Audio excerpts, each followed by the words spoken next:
बऱ्याच ठिकाणी प्रश्न, बऱ्याच ठिकाणी अशा घटना घडतात.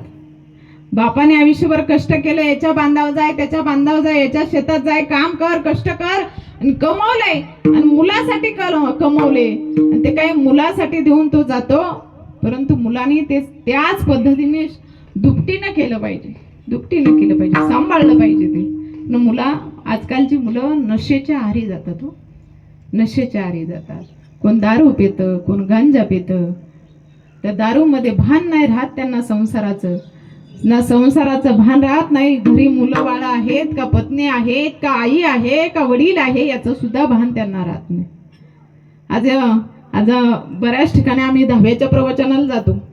तरुण तरुण माणसांची प्रवचनं करायला येतात. ते प्रवचन करताना सुद्धा दुःख वाटतं आणि सांगताना सुद्धा दुःख वाटतं. ज्याचं आयुष्यभर, आता बोलायचं हे व्यासपीठ नाही, ज्याने आयुष्यभर दारू पिली त्याचं आम्हाला कौतुक करायची वेळ येते. खरंच, ज्याने आई बापाला सांभाळला नाही, आई बापाला लाता मारल्या, त्याचं आम्हाला प्रवचन करण्याची वेळ येते. खंत वाटते अशी कुठेतरी. अरे, ज्या आई बापाने आपल्याला घडवलं. खरं तर आमच्या गावातले आमचे बोले बाबा आहेत, ते म्हणायचे, माई तुम्ही अर्ध कीर्तन बंद केलं तरी चालेल, कमी केलं तरी चालेल, पण व्यसनावरती बोलत जा. का समोर अशा घटना आहेत का, तरुण तरुण मुलं, आज आपण व्हिडिओ बघतोय, समाजाला सांगण्याची गरज आहे. आपण व्हिडिओ बघतो, त्या रील येतात, रील मध्ये सांगितलं जातं अशी अशी व्हरायटीची पिली की अशी अशी आपल्याला एनर्जी येते किंवा असं असं, तर तुम्हाला माहिती आहे त्यातल्या गोष्टी.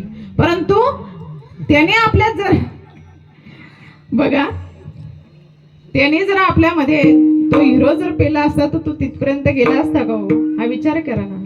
त्या हिरोनं जर त्या गोष्टींमध्ये, पिण्यामध्ये इंटरेस्ट घेतला असता, ते फक्त आपल्याला फसवण्याच्या गोष्टी, हो, आपल्याला फसवण्याच्या गोष्टी. म्हणून आपण आपल्या सुधारणा करून घ्यावी. पिऊन अनेक घरं उद्ध्वस्त झाली. आज आमच्याच आश्रमामध्ये मागे जवळजवळ 2 महिने ती लेकरू होतं, छोटे छोटे 2 लेकरं तिला, बरं का, दोन्ही मुलीच होत्या, छोट्या छोट्या होत्या. एक वर्षाचीच होती आणि एक 3 वर्षाची होती. अक्षरशः पिऊन पिऊन त्या माणसाचं लिव्हर खराब झालं, लिव्हर खराब झालं आणि त्याचं शेवटी ते फुटलं, पोटातच फुटलं आणि गेला तो. त्या पुरीला आयुष्यभर त्रास दिला. म्हणजे बघा, त्याने विचार केला का आपल्या मागे एक पत्नी एक 2 लेकरं, हा विचार नाही केला त्याने विचार नाही केला. आणि ह्या व्यसनाच्या आहारी जाऊ नका. मला एकच सांगायचंय, व्यसनाच्या आहारी जाऊ नका. आपल्या बापाने आपल्यासाठी खूप कष्टाने कमवले, आपल्या बापाने आपल्यासाठी खूप कष्टाने कमवून आपल्यासाठी ठेवले आणि ते आपल्याला सांभाळता आलं पाहिजे. म्हणून बघा, तो बाप एकाएकी केला मिरासीचं धरी, कडी वागुनी भार खांदी. जगद्गुरु तुकोबराय सांगतात, तो बाप आपल्याला असंही बघतो की आपल्या लेकराच्या अंगावरती लावून या पाहे डोळा अंग अलंकार, ठेवा दावी थोर करून या. त्या बापाला वाटतं आपल्या लेकरावरती सजलेलं धजलेलं त्या बापाला बघावं वाटतं.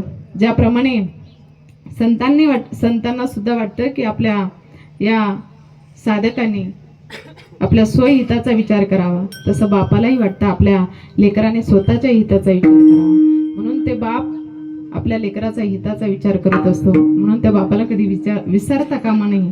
जगद्गुरु तुकोबराय सांगतात की बाप असा आहे ना, तो बाप आपण कधी विसरता कामा नाही, कधीच नाही. कारण